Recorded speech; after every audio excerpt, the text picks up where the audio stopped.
CS Patel Brihan Mumbai महानगर पालिका virtual class की ओर से आप सबका हार्दिक स्वागत करता हूं। बच्चों, वैश्विक महामारी के चलते इस वर्ष पठन पाठन का कार्यक्रम प्रभावित हो रहा है। ऐसे में हमारी बृहन मुंबई महानगर पालिका ने प्रत्येक विद्यार्थी तक ऑनलाइन शिक्षण पहुंचाने की व्यवस्था की है। तो आइए बच्चों शुरू करते हैं। तो बच्चों, तो स्क्रीन पर आप देख पा रहे हैं कक्षा 9वीं की इतिहास और राजनीति शास्त्र की पाठ्य पुस्तक का फ्रंट पेज दिखाई दे रहा है। तो बच्चों, आज देखेंगे हम कक्षा 9वीं की बात करेंगे, 9th स्टैंडर्ड की बात करेंगे और बच्चों जिस आज का विषय है इतिहास यानी हिस्ट्री की हम बात करेंगे। और बच्चों आज का पाठ है शिक्षा की विकास यात्रा भाग 1। इस बच्चों आज का पाठ है शिक्षा की विकास यात्रा भाग 1 यानी एजुकेशन पार्ट 1। इस बच्चों इस पाठ को हम 2 भागों में देखने वाले हैं। तो बच्चों आज हम देखेंगे शिक्षा की विकास यात्रा भाग 1 आज हम सीखने वाले हैं। तो बच्चों मैं CS Patel virtual training centre MCGM Mumbai से। आइए बच्चों आगे बढ़ते हैं। बच्चों इस पाठ में हम भारतीय शिक्षा के प्रमुख चरणों और योजनाओं की संक्षेप में समीक्षा करने वाले हैं।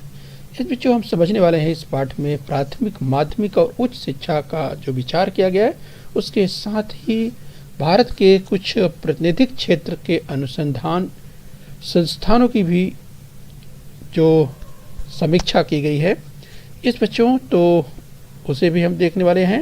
इसके आधार पर हम संपूर्ण देश की शिक्षा व्यवस्था की कल्पना कर सकते हैं, तो हम देखने वाले हैं। तो चलिए बच्चों आगे बढ़ते हैं।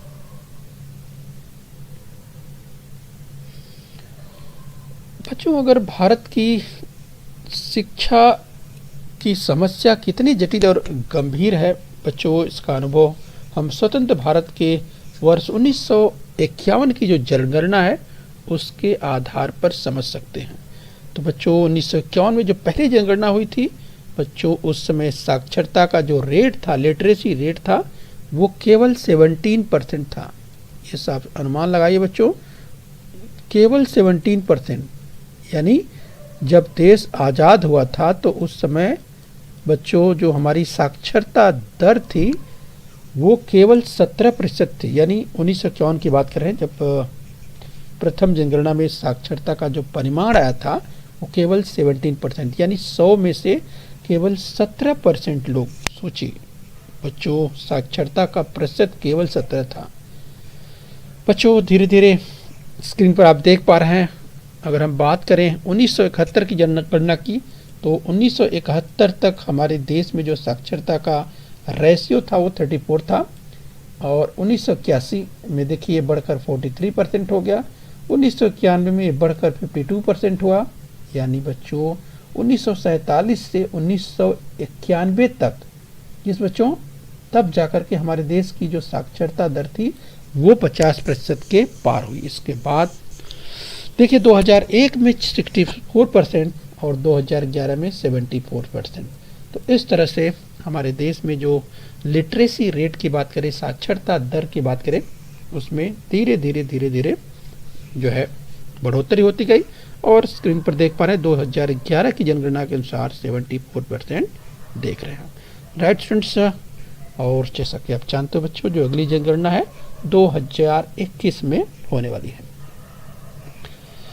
तो चलिए बच्चों हम बात करेंगे, सबसे पहले प्राथमिक शिक्षा की बात करेंगे, राइट, यानी प्राइमरी एजुकेशन की बात करेंगे। तो सबसे पहले प्राइमरी एजुकेशन की बात करें बच्चों, 6 से 14 वर्ष आयु वर्ग के विद्यार्थियों को जो शिक्षा प्रदान की जाती है उसे प्राथमिक शिक्षा कहते हैं। यस बच्चों, तो प्राइमरी एजुकेशन जो कि कंपलसरी, तो बच्चों जो अगर बात करते हैं यस अनिवार्य शिक्षा की बात करते हैं तो 6 से 14 वर्ष के सभी बच्चों को यस शिक्षा पाने का अधिकार यानी राइट टू एजुकेशन तय किया गया है। ये बच्चों, तो ऐसे में जो 6 से 14 वर्ष आयु के बच्चे हैं उनको शिक्षा जो प्राप्त करना अनिवार्य कर दिया गया है।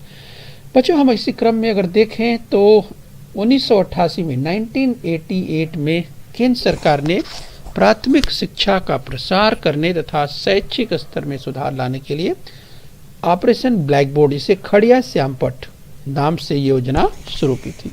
तो बच्चों हम बात कर रहे हैं ऑपरेशन ब्लैक बोर्ड की, जिसे खड़िया श्यामपट नाम से जाना जाता है। तो इस तरह से प्राथमिक शिक्षा का प्रसार करने तथा शैक्षिक स्तर में सुधार करने के लिए इस तरह की योजना बनाई गई थी, ऑपरेशन ब्लैक बोर्ड, जो स्क्रीन पर दाहिनी ओर आप देख पा रहे हैं। इस बच्चों तो विद्यालयों के स्तर में सुधार लाना, शिक्षा की न्यूनतम आवश्यकताओं की पूर्ति करना।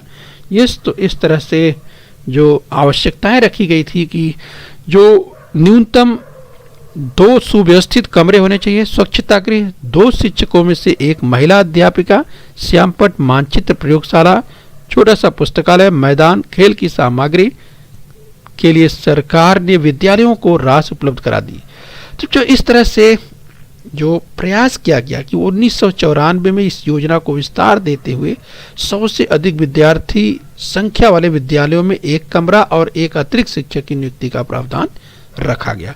इस तरीके से बच्चों देखिए, जो समय समय पर हम प्राथमिक शिक्षा की बात कर रहे हैं, जैसे हमने कहा कि 1994 में प्राथमिक शिक्षा के सार्वत्रिकीकरण के लिए जिला प्राथमिक शिक्षा कार्यक्रम यानी DPEP, राइट।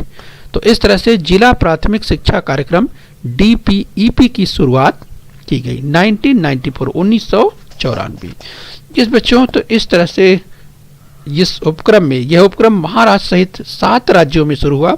प्राथमिक विद्यालयों में विद्यार्थियों की 100% उपस्थिति, विद्यार्थियों के होने वाले जो रिसाव की बात करें, गलती की बात करें, अर्थात जो विद्यार्थी बीच में पढ़ाई लिखाई छोड़ देते हैं, जिस ड्रॉप आउट की समस्या जो है, ये किस तरह से उसे कम किया जाए, उसे रोका जाए। लड़कियों की पढ़ाई लिखाई, इसके अलावा जो दिव्यांग बच्चे हैं, दिव्यांग विद्यार्थी हैं, ये उनकी किस तरह से शिक्षा पूरी हो। तो दिव्यांग के लिए शिक्षा, प्राथमिक शिक्षा पर अनुसंधान और मूल्यांकन, वैकल्पिक शिक्षा, इस तरह की तमाम उपक्रम इस तरह के चलाए गए। तो बच्चों इस क्रम में हम माध्यमिक शिक्षा की यानी सेकेंडरी एजुकेशन की बात करते हैं। बच्चों यहाँ पर हम आपको ध्यान दे दें कि विद्यार्थियों को उचित भरण पोषण के लिए जो 1995 यानी 1995 में मिड डे मील की योजना शुरू की गई थी। 1995 में मध्याह्न भोजन योजना, जिसे मिड डे मील कहा जाता है। तो आइए बच्चों हम सेकेंडरी स्कूल एजुकेशन की ओर बढ़ते हैं। माध्यमिक शिक्षा की बात करें, भारत के स्वतंत्र होने के बाद पहले शिक्षा मंत्री मौलाना अबुल कलाम आज़ाद, ध्यान रखिए स्वतंत्र भारत के पहले शिक्षा मंत्री थे मौलाना अबुल कलाम आज़ाद, जो स्क्रीन पर आप देख पा रहे हैं। शिक्षा के क्षेत्र में आमूलाग्र परिवर्तन लाने का निश्चय किया, राइट। तो उनकी जो सोच थी, किस तरह से जो बदलाव है वो बदलाव लाना जरूरी है, और इसके लिए विश्वविद्यालय शिक्षा आयोग का गठन किया गया, राइट। तो ध्यान रखिए बच्चों, हम बात कर रहे हैं विश्वविद्यालय आयोग की। तो इस तरह से बच्चों आयोग का गठन किया गया, और इस आयोग के अगर कार्यों की हम बात करें इस बच्चों, तो उसके पहले अगर हम आपको बताएं कि जो एक स्वतंत्र आयोग शिक्षा के संदर्भ में, माध्यमिक शिक्षा के संदर्भ में एक स्वतंत्र आयोग गठित किए जाने की सिफारिश की गई। उसके अनुसार 1952-53 में मुदलियार आयोग का गठन किया था, जिसमें बच्चों जो शिक्षा का पैटर्न निर्धारित किया गया था, जिस 11वीं में तक यानी 11 प्लस स्नातक के 4 वर्ष अथवा 11+1+3, जिस बच्चों इस तरह था। तो आइए हम the work of the commission की बात करें बच्चों। जो आयोग बनाया गया था, आयोग की क्या सिफारिशें थी। तो आयोग ने माध्यमिक शिक्षा पाठ्यक्रम, अध्यापन पद्धतियां आदि का अध्ययन कर अपनी सिफारिशें प्रस्तुत की थी। इसमें इस आयोग ने उच्च माध्यमिक कक्षाओं की संकल्पना रखी थी, परंतु उस संकल्पना को संपूर्ण देश में कार्यान्वित करना काफी मुश्किल हो रहा था, काफी कठिन हो गया था। तो बच्चों आगे चल करके जो स्थिति बनी, जिस स्क्रीन पर आप देख पा रहे हैं, अगर महाराष्ट्र राज्य माध्यमिक उच्च माध्यमिक शिक्षण मंडल पुणे में है, जो स्क्रीन पर आप देख पा रहे हैं, पुणे विभागीय मंडल शिवाजी नगर पुणे, जो स्क्रीन पर देख पा रहे हैं। और बच्चों यहाँ पर ऊपर की ओर कहें तो ये उसका लोगो देख पा रहे हैं। तो बच्चों इस तरह से हमने देखा कि जो हम समस्याओं की बात कर रहे थे, तो आइए इस क्रम में हम जब आयोग की बात कर रहे हैं तो देखेंगे उसे। उसके पहले हम देखें महाराष्ट्र राज्य पाठ्यपुस्तक निर्मित व अभ्यास क्रम संशोधन मंडल, जो बाल भारती पुणे की बात कर रहे थे, वो स्क्रीन पर देखिए। यस, तो स्टूडेंट्स अभी हम देखेंगे कोठारी कमीशन। तो बच्चों द कोठारी कमीशन बहुत चर्चित है स्टूडेंट्स। 1964 में डॉक्टर DS कोठारी की अध्यक्षता में एक कमीशन का गठन किया गया था। तो स्क्रीन पर आप देख पा रहे हैं doctor DS Kothari, right students. ये कमीशन का गठन हुआ था 1964 1964 में। तो स्क्रीन पर आप देख पा रहे हैं डॉक्टर DS कोठारी।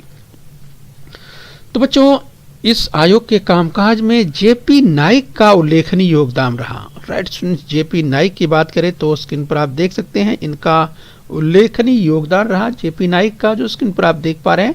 इस बच्चों इस आयोग ने माध्यमिक, उच्च माध्यमिक और विश्वविद्यालयीन स्तर पर 10+2+3 ये जो पैटर्न था इसकी सिफारिश की थी। और बच्चों यह व्यवस्था वर्ष 1972 से कार्यान्वित हुई। तो इस तरह से कोठारी आयोग ने शिक्षा की एक ही राष्ट्रीय प्रणाली हो, शिक्षा में मातृभाषा हिंदी और अंग्रेजी भाषाओं का समावेश हो, शिक्षा को समाज के निचले स्तर तक लाने के लिए निरंतर शिक्षा, प्रौढ़ शिक्षा, पत्राचार शिक्षा, मुक्त विद्यालय जैसे उपक्रम सुझाए गए। इसके अलावा बच्चों जो अनुसूचित जनजातियों, जातियों के जैसे उपेक्षित वर्ग हैं उनको प्राथमिकता देने की बात कही गई। तो बच्चों महाराष्ट्र राज्य ने वर्ष 1972 में 10+2+3 इस तरह की शैक्षणिक व्यवस्था को स्वीकार किया। 1975 में 10वीं कक्षा की प्रथम सालांत परीक्षा ली गई। तो बच्चों इस क्रम में अगर कोठारी द्वारा जो सुझाया गया, कोठारी आयोग द्वारा सुझाए गए शिक्षा के उद्देश्य की बात करें तो आइए शिक्षा के उद्देश्य देख लेते हैं, राइट। तो शिक्षा का उद्देश्य कोठारी आयोग के अनुसार शिक्षा का आधुनिकीकरण होना जरूरी है, यानी जो हमारी शिक्षा है उसका आधुनिकीकरण जरूरी है, तथा सामाजिक एवं राष्ट्रीय एकात्मता का जो अगर प्रवाह कहें तो हमारी शिक्षा का उद्देश्य ये भी है कि सामाजिक लोगों के अंदर सामाजिक चेतना पैदा कर सके और राष्ट्रीय एकात्मता का जो बोध है ये सब में पैदा हो सके। तो हमारी शिक्षा के उद्देश्यों में से एक ये भी, इसके अलावा सामाजिक, नैतिक और आध्यात्मिक मूल्यों का संवर्धन होना चाहिए। तो इस तरह की हमारी शिक्षा व्यवस्था होनी चाहिए। तो कोठारी आयोग द्वारा जो शिक्षा के उद्देश्य निर्धारित किए गए थे उन्हीं उद्देश्यों को हम समझने का प्रयास कर रहे हैं। आगे निर्देश ये भी दिया गया कि जो शिक्षा के उद्देश्य में शामिल किया गया शिक्षा और उसकी उत्पादकता, यानी बच्चों ये विद्या अर्जन के बाद बच्चों अगर हम उनके प्रोडक्टिविटी की बात करें, उत्पादकता की बात करें, उनके ये भरण पोषण की बात करें तो इसमें भी शामिल हैं ये सारी चीजें।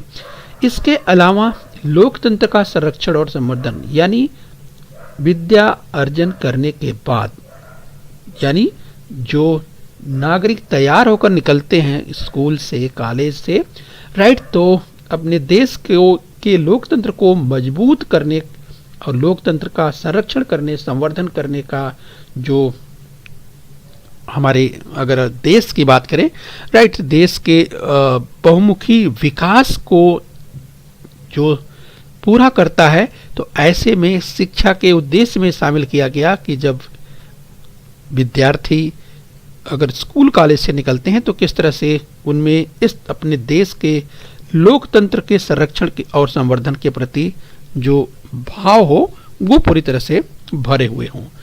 तो इस तरह से बच्चों हम बात कर रहे हैं कोठारी कमीशन की, उस समय जो शिक्षा के उद्देश्य निर्धारित किए गए थे, राइट। तो हम आइए अब बात करते हैं हायर एजुकेशन की बात करेंगे, उच्च शिक्षा की बात करते हैं।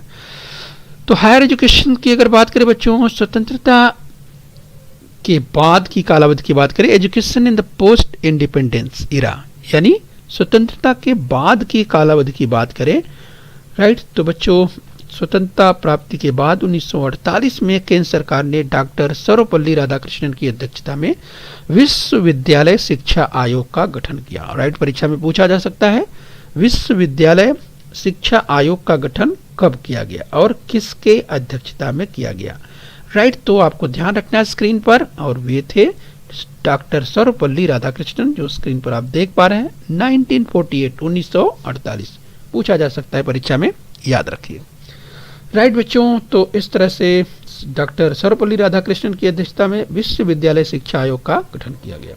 आयोग को वित्तीय अनुदान, विश्वविद्यालयों की गुणवत्ता और समन्वय बनाए रखने जैसे कई कार्य सौंपे गए।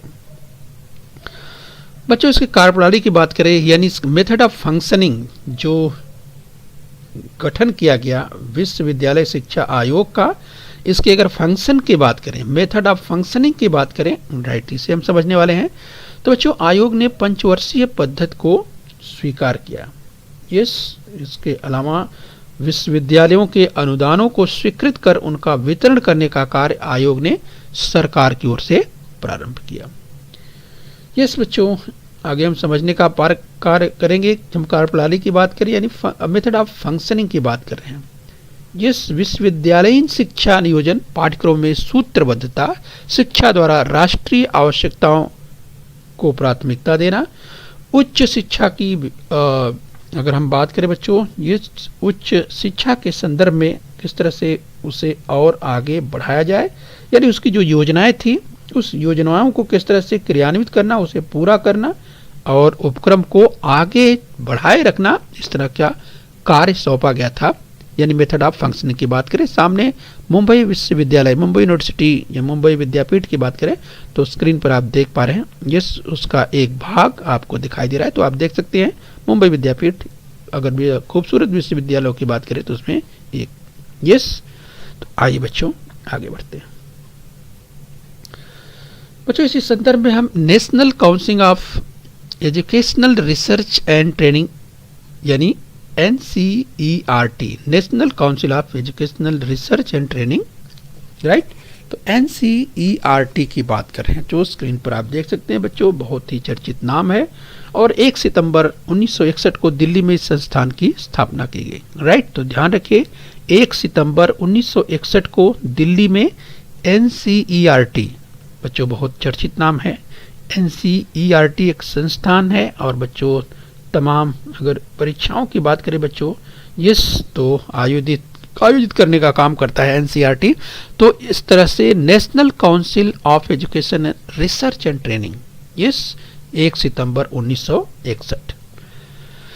केंद्र सरकार को विश्वविद्यालयीन शिक्षा के विषय में सर्वांगीण नीतियों के संदर्भ में शैक्षिक योजनाओं के कार्यान्वयन में सहयोग देना इस संस्था का प्रमुख उद्देश्य है, राइट। तो NCERT का उद्देश्य बच्चों आपने सुना कि विद्यालयीन शिक्षा के विषय में सर्वांगीण नीतियों के संदर्भ में और शैक्षिक योजनाओं के कार्यान्वयन में इसका जो योगदान है, राइट, जरूरी है। और इस संस्था के जो है, इस संस्था का प्रमुख उद्देश्य है कि इसे प्राप्त करना है। ये शैक्षिक योजनाएं के कार्यान्वयन की हम बात करें या विद्यालयीन शिक्षा के विषय में या सर्वांगीण नीतियां जो बनाई जाती है शिक्षा के संदर्भ में, इस बच्चों ये आपको ध्यान रखना। इस तरह से शिक्षा से संबंधित या अनुसंधान, शोध कार्य, विकास, प्रशिक्षण, विस्तार, शैक्षिक कार्यक्रम, शालेय पाठ्यक्रम और पाठ्य पुस्तकों की पुनर्रचना आदि का उत्तरदायित्व NCERT को सौंपा गया है, राइट। ध्यान रखिए शालेय पाठ्यक्रम और पाठ्य पुस्तकों की पुनर्रचना आदि के उत्तरदायित्व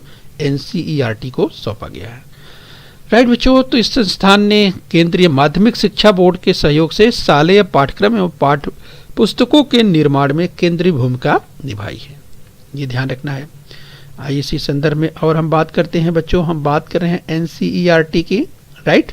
तो शिक्षा से संबंधित अनुसंधान कार्य जो लगातार शोध कार्य जारी रहते हैं, विकास, प्रशिक्षण, विस्तार, शैक्षिक कार्यक्रम, शालेय पाठ्यक्रम और पाठ्य पुस्तकों की पुनर्रचना, तो इस तरह का जो दायित्व है, उत्तरदायित्व है, वो NCERT को सौंपा गया है।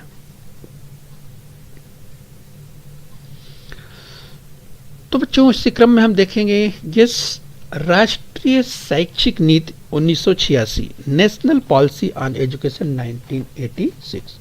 तो 1986 की अगर हम बात करें बच्चों, इसके पहले हम देखा कि किस तरह से महाराष्ट्र राज्य के लिए महाराष्ट्र राज्य में जो शैक्षणिक अनुसंधान तथा प्रशिक्षण परिषद MSCRT, जिसे स्टेट के लेवल की बात करें बच्चों, तो जो काम करता है महाराष्ट्र में, ये MSCRT नामक संस्था की स्थापना की गई और ये स्थापना 1964 पुणे में की गई 1964 में, राइट, ध्यान रखिए। तो बच्चों ये इसका भी उद्देश्य था प्राथमिक शिक्षा का स्तर ऊंचा उठाना, शिक्षकों के लिए सेवांतर्गत प्रशिक्षण का आयोजन करना तथा पाठ्यक्रम और मूल्यांकन के संदर्भ में प्रशिक्षण देना। 10वीं और 12वीं की कक्षाओं की परीक्षाओं के बाद विद्यार्थी कौन कौन से व्यावसायिक पाठ्यक्रम चुने, उसके लिए मार्गदर्शन करने का काम ये करता है। और इसके अलावा बच्चों, इस संस्थान द्वारा जीवन शिक्षण नाम की पत्रिका का भी प्रकाशन किया जाता है। बच्चों, हम MSCRT की बात करें जो कि इस 1964, ध्यान रखें, और पुणे में, राइट, महाराष्ट्र के पुणे में। तो चलिए बच्चों, हम राष्ट्रीय शैक्षिक नीति की बात कर लेते हैं, नेशनल पॉलिसी ऑन एजुकेशन की बात कर लेते हैं। और इस नीति के अनुसार बदलते समाज की आवश्यकताओं को ध्यान में रखकर प्राथमिक, माध्यमिक और उच्च माध्यमिक शिक्षा में मौलिक परिवर्तन लाए गए। तो बच्चों, इस नीति के अंतर्गत सभी राज्यों के लिए एक न्यूनतम राष्ट्रीय पाठ्यक्रम सुझाया गया। और इस नीति के अनुसार यह अपेक्षा की गई कि भारत के सभी विद्यार्थियों को एक समान शैक्षिक अवसर प्राप्त हो। तो बच्चों, इस तरह से आपने देखा कि जो नीति ये तय की गई कि कम से कम इस नीति के अंतर्गत सभी राज्यों के लिए एक न्यूनतम राष्ट्रीय पाठ्यक्रम सुझाया गया। तो राष्ट्रीय शैक्षिक नीति 1986 एक चर्चित नीति की बात करें, जब शैक्षिक नीति की बात होती है, नेशनल पॉलिसी ऑन एजुकेशन 1986 की, राइट। और इस नीति के अनुसार अपेक्षा यह भी की गई कि भारत के सभी विद्यार्थियों को एक समान शैक्षिक अवसर प्राप्त हो। तो इस तरह से बच्चों, राष्ट्रीय शैक्षिक नीति 1986 की बात कर रहे हैं। बच्चों, राष्ट्रीय शैक्षिक नीति वर्ष 1986 का प्रभावशाली कार्यान्वयन होने के लिए राष्ट्रीय स्तर पर एक कृति कार्यक्रम तैयार किया गया। और इस कार्यक्रम के अंतर्गत प्राथमिक शिक्षा पाठ्यक्रम 1988 ये तैयार किया गया। तो राष्ट्रीय शैक्षिक नीति 1986, नेशनल पॉलिसी ऑन एजुकेशन 1986 की बात करें। यस बच्चों, प्रत्येक राज्य की अपनी सांस्कृतिक, भौगोलिक और ऐतिहासिक आवश्यकताओं के अनुसार राष्ट्रीय पाठ्यक्रम में लचीलापन लाने के अवसर। यस, जरूरी इस बात की थी कि चूंकि जो बच्चों सांस्कृतिक, भौगोलिक और ऐतिहासिक आवश्यकताओं के अनुसार जो राष्ट्रीय पाठ्यक्रम तैयार किया गया, उसमें लचीलापन लाने के लिए अवसर रखा गया है। क्योंकि बच्चों, यस, हर राज्यों की अपनी सांस्कृतिक, भौगोलिक और ऐतिहासिक जो आवश्यकता है, उसके अनुसार लचीलापन जरूरी था और उसके लिए ये लचीलापन रखा गया है। तो इस तरह से जो राष्ट्रीय शैक्षिक नीति 1986 की हम बात कर रहे हैं। आइए बच्चों, इसी क्रम में हम और आगे बढ़ेंगे। बच्चों, उपग्रह का उपयोग यानी use of A satellite, yes, इसकी हम बात करेंगे। वर्ष 1975 में शैक्षिक उद्देश्यों के लिए उपग्रह का उपयोग करने में सफलता मिली। इस बच्चों 1975, तो देखिए जो उद्देश्य था, यस, शैक्षिक उद्देश्यों के लिए उपग्रह जो सैटेलाइट्स हैं, इनका उपयोग सफलतापूर्वक 1975 में शुरू किया गया। इस बच्चों, तो स्क्रीन पर आप देख सकते हैं जिसका नाम है एजुसैट उपग्रह। एजुसैट उपग्रह स्क्रीन पर आप देख पा रहे हैं। इस बच्चों SITE यानी satellite instructional television experiment, SITE, right. ध्यान रखिए, पूछा जा सकता है कि SITE क्या है। तो satellite instructional television experiment, right.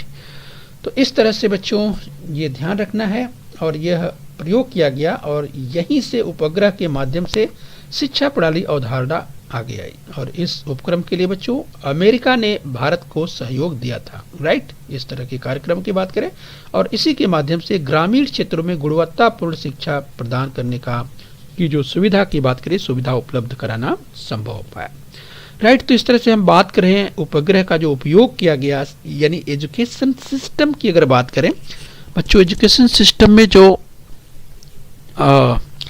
अगर हम सैटेलाइट की बात करें उसका उपयोग किया और इसमें किस तरह से अमेरिका ने भारत का सहयोग किया था और इसी के माध्यम से ही ग्रामीण क्षेत्रों में जिस गुणवत्तापूर्ण शिक्षा प्रदान करने की सुविधा उपलब्ध हो पाई, राइट। तो इस एजुसेट उपग्रह की बात करें, इसका आपको ध्यान रखना है। चलिए बच्चों, तो आज पार्ट 1 में हम यहीं तक पढ़ेंगे। आइए अभ्यास कर लेते हैं हमने अब तक जो अध्ययन किया। तो चलिए, भारत के स्वतंत्र होने के बाद पहले शिक्षा मंत्री बने तो आपको याद करना है कि हमारा देश जब स्वतंत्र हुआ तो पहले शिक्षा मंत्री कौन बने। आपके पास 4 विकल्प हैं। अ जवाहरलाल नेहरू, ब सरदार वल्लभ भाई पटेल, क भीमराव अंबेडकर या ड मौलाना अबुल कलाम आजाद। याद कीजिए बच्चों, हमने चर्चा की थी। यस, मुझे लगता है कि आपका उत्तर आ गया होगा, राइट। तो चलिए अपना उत्तर आप चेक कीजिए कि आप सही हैं। यस, मौलाना अबुल कलाम आजाद यानी ड। यस, तो भारत के स्वतंत्र होने के बाद पहले शिक्षा मंत्री बने मौलाना अबुल कलाम आजाद। यस बच्चों, ध्यान रखिए। चलिए आगे बढ़ेंगे। तमाम विद्यार्थियों ने सही उत्तर समझ लिए होंगे। आइए स्क्रीन पर एक और देखते हैं प्रश्न। वर्ष में, यस किस वर्ष में डॉक्टर DS कोठारी की अध्यक्षता में एक आयोग का गठन किया गया। तो बच्चों आपको बताना है वर्ष। 4 वर्ष आपके सामने है, 1964, 1988, 1994 या 2014। इस बच्चों तो आपको पहचानना है कि किस वर्ष में 1964, 1988, 1994 या 2014 यानी किस वर्ष में डॉक्टर DS कोठारी की अध्यक्षता में एक आयोग का गठन किया गया था। राइट, आपको याद आ गया होगा बच्चों। यस, तो मिलाइए अपना उत्तर 1964। राइट, यस बच्चों, तो आपको याद आ गया होगा। तो ये वर्ष था 1964, 1964। चलिए आगे ध्यान दीजिए बच्चों, स्क्रीन पर ध्यान से देखिए एक और प्रश्न। स्वतंत्रता प्राप्ति के बाद वर्ष 1948 में केंद्र सरकार ने डैश की अध्यक्षता में विश्वविद्यालय आयोग का गठन किया। राइट, आप याद कीजिए बच्चों, स्वतंत्रता प्राप्ति के बाद 1948 में केंद्र सरकार ने डैश किसकी अध्यक्षता में। 4 विकल्प आपको मिलते हैं। Doctor Bhimrao Ambedkar, doctor Sarvepalli Radhakrishnan, doctor Rajendra Prasad या महात्मा गांधी। तो याद कीजिए बच्चों, स्वतंत्रता प्राप्ति के बाद 1948 में 1948 में जो केंद्र सरकार ने डैश किसकी अध्यक्षता में विश्वविद्यालय शिक्षा आयोग का गठन किया था। यस बच्चों, तो तमाम विद्यार्थियों को उत्तर याद आ गया होगा। तो चलिए अपना उत्तर टैली करिए। राइट, तो देखिए कितने विद्यार्थियों ने सही किया। ब यानी डॉक्टर सर्वपल्ली राधाकृष्णन। तो बच्चों ये 1948 में डॉक्टर सर्वपल्ली राधाकृष्णन की अध्यक्षता में विश्वविद्यालय शिक्षा आयोग का गठन किया गया। राइट, तो चलिए तमाम विद्यार्थियों ने सही उत्तर पहचान लिया होगा। आइए आगे बढ़ते हैं। चलिए बच्चों, स्क्रीन पर आपके सामने अभी कथन आएगा और कथन बताइए सत्य है या असत्य है। अगर कथन असत्य है तो उसे सत्य करके लिखना भी है। 6 से 14 वर्ष आयु वर्ग के विद्यार्थियों को जो शिक्षा प्रदान की जाती है उसे प्राथमिक शिक्षा कहते हैं। तो क्या ये कथन सही है? याद कीजिए, ये कथन सत्य है या असत्य? यस, तो बच्चों आपने पहचान लिया होगा, ये कथन बिल्कुल सत्य है। चलिए अपना उत्तर टैली कर लीजिए। ये कथन सत्य है, यानी 6 से 14 वर्ष आयु वर्ग के विद्यार्थियों को जो शिक्षा प्रदान की जाती है उसे प्राथमिक शिक्षा कहते हैं। आइए आगे बढ़ेंगे इसी क्रम में। स्क्रीन पर और एक कथन देखेंगे तो जरा ध्यान से देखिए। निम्नलिखित कथन सत्य है या असत्य बताइए। यदि कथन असत्य है तो सत्य करके लिखिए। वर्ष 1988 में केंद्र सरकार ने प्राथमिक शिक्षा का प्रसार करने के लिए तथा शैक्षिक स्तर में सुधार लाने के लिए खड़िया श्यामपट्ट, ये ऑपरेशन ब्लैक बोर्ड, हमने इसकी चर्चा की थी, उसकी योजना शुरू की। तो याद कीजिए, क्या ये कथन सत्य है? तमाम विद्यार्थी मुझे लगता है कि उत्तर अपना समझ चुके होंगे। तो मिलाइए, आपका उत्तर क्या है? यस, ये कथन बिल्कुल सत्य है। 1988 में 1988 में केंद्र सरकार ने प्राथमिक शिक्षा का प्रसार करने के लिए तथा शैक्षिक स्तर में सुधार लाने के लिए खड़िया श्यामपट्ट यानी ऑपरेशन ब्लैक बोर्ड की शुरुआत की थी। आइए देख लेते हैं लास्ट में एक और कथन। तो स्क्रीन पर देखिए, निम्नलिखित कथन सत्य है या असत्य पहचानना है। अगर कथन असत्य है तो उसे सत्य करके लिखना है। वर्ष 1946 में प्राथमिक शिक्षा के सार्वत्रिकीकरण के लिए जिला प्राथमिक शिक्षा कार्यक्रम DPEP की शुरुआत की गई थी। यस, याद कीजिए 1946। तो क्या ये कथन सही हो सकता है? याद कीजिए, 1946 में प्राथमिक शिक्षा के सार्वत्रिकीकरण के लिए जिला प्राथमिक शिक्षा कार्यक्रम DPEP शुरू किया गया। क्या ये कथन सत्य है? तमाम विद्यार्थियों ने उत्तर पहचान लिया होगा। यस, ये असत्य है, ये कथन गलत है। तो 1946 में नहीं, बच्चों याद कीजिए, यहाँ पर लिखा हुआ है 1946 यानी 1946, तब तो हमारा देश आज़ाद भी नहीं हुआ था। राइट, तो किस तरह जो है प्राथमिक शिक्षा के सार्वत्रिकीकरण के लिए जिला प्राथमिक शिक्षा कार्यक्रम DPEP कैसे शुरू किया जाता। राइट, ये सही था उत्तर बच्चों, यानी जो सुधार करके लिखना है आपको, वर्ष 1994 में प्राथमिक शिक्षा के सार्वत्रिकीकरण के लिए जिला प्राथमिक शिक्षा कार्यक्रम DPEP की शुरुआत की गई। इस बच्चों, तो चलिए हम उम्मीद करते हैं कि यहाँ तक आपने समझ लिया है पार्ट 1। पार्ट 2 में आगे हम फिर मिलेंगे और आगे बढ़ेंगे। तो बच्चों अपने स्वास्थ्य का ध्यान रखें और बच्चों बृहन मुंबई महानगर पालिका के चैनल को सब्सक्राइब कर लीजिए। ओके बच्चों, चलिए खूब मेहनत कीजिए। बच्चों बृहन मुंबई महानगर पालिका के इस चैनल को सब्सक्राइब कर लीजिए और बेल आइकन प्रेस कर लीजिए। तो बच्चों हम उम्मीद करते हैं यहाँ तक आपने समझ लिया है। आगे फिर मिलेंगे। आज के लिए इतना ही। Thank you very much.